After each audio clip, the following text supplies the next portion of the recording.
Rorog wenno kalansay iti nasarakan iti maysa nga concerned citizen nga aging gani itakit saan pay a mabigbig no lalaki wenno babae iti nasao nga rorog. Basar timbaskag nga investigasyon nga impakita dagiti kaming iti kapulisan iti nasao nga ili agarop alas 8 iti bigat nga napan nagreport iti agdama nga barangay captain iti barangay Akib, Narbacan, Ilocosur. Unang alas 8 ng umaga, barangay captain ng Akib si Aurelio Garces nag-report sa amin dito sa police station na mayroong human skeletal remains na natagpuan doon sa mountainous area ng barangay nila.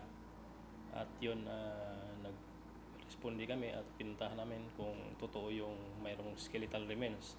At nakita namin doon yung mga report nila at totoo naman. Ang ginawa natin ay nakipag-coordinate kami sa Soko sa Crime Lab Candon para ma-process yung remains ng human.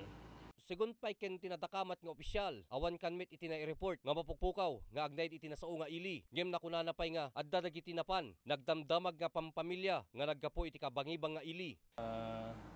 Yung skeletal remains ay dinala doon sa Crime Lab Candon para for identification sa dental records niya or ipa-examine sa pathologist para ma-determine kung ilang araw na siya namatay at anong cause ng pagkamatay, kung mayroong mga tama sa ulo, sa skull, doon sa natagpo ang skeletal.